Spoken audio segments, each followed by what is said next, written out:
আমরা জানি বাংলাদেশে প্রায় 1.5 কোটি মানুষ প্রবাসী মানুষ আছেন, বাংলাদেশে বিদেশে বসবাস করেন। এই মানুষগুলোর মধ্যে অনেকেই যখন বিভিন্ন মানুষ বিদেশে চাকরি বাকরির ব্যবস্থা করে যাওয়া লাগে বিদেশে, তখন তাদেরকে অনেক সময় অর্থ অভাবে নিজেদের বাপ দাদার পৈতৃক ভিটা বিক্রি করতে হয় যাওয়ার অর্থ সংস্থান করার জন্য।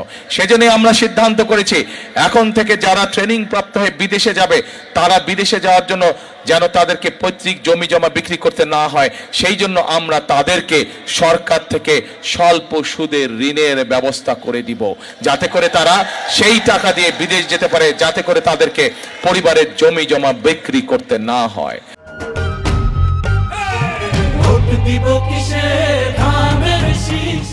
বাংলাদেশের মানুষের অর্থনৈতিক স্বাধীনতা আমাদেরকে ভিত্তিপ্রস্তর স্থাপন করতে হবে। অর্থনৈতিক স্বাধীনতা দল মত নির্বিশেষে, শ্রেণী পেশা নির্বিশেষে প্রত্যেকটি মানুষ যাতে অর্থনৈতিকভাবে স্বাধীন হতে পারে, আমাদেরকে সেই ব্যবস্থা নিশ্চিত করতে হবে প্রিয় ভাই বোনেরা। এবং সেই জন্যই আপনারা দেখেছেন যে আমরা জাতির সামনে কি উপস্থাপন করেছি। আমরা বলেছি এই দেশের মানুষের অর্ধেক নারী, জনসংখ্যার অর্ধেক হচ্ছে নারী, এবং এই নারীদেরকে যদি আমরা আমাদের উন্নয়ন যাত্রার সাথে সম্পৃক্ত না করি, আমরা কোনোভাবেই বাংলাদেশের উন্নয়ন করতে পারবো না।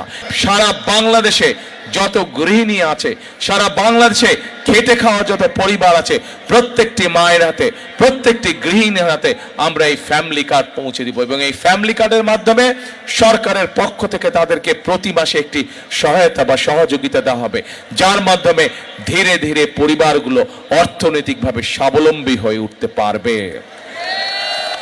প্রিয় ভাই বোনেরা, আমরা বিশ্বাস করি যে এই দেশের কৃষক যদি ভালো থাকে তাহলে বাংলাদেশ ভালো থাকবে, এবং সেই জন্যই এই দেশের কৃষকদের পাশে দাঁড়ানোর জন্য এর আগে যখন দেশনেত্রী খালেদা জিয়া এই দেশ পরিচালনার দায়িত্বে ছিলেন, তখন উনি এই দেশের কৃষকদের জন্য 5,000 টাকা পর্যন্ত কৃষি সুদ মওকুফ করে দিয়েছিলেন।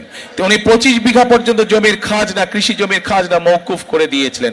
এবং তারই ধারাবাহিকতায় প্রিয় ভাই বোনেরা, আমরা সিদ্ধান্ত গ্রহণ করেছি যে 12 তারিখের নির্বাচনে ইনশাল্লাহ আপনাদের সহায়তায়, আপনাদের সমর্থনে বিএনপি সরকার গঠনে সক্ষম হলে সমগ্র বাংলাদেশে যত কৃষক আছে যাদের কৃষি ঋণ 10,000 টাকা পর্যন্ত, আগামী বিএনপি সরকার এই 10,000 টাকা পর্যন্ত কৃষি ঋণের সুদ সহ কৃষি ঋণ মওকুফ করে দিবে।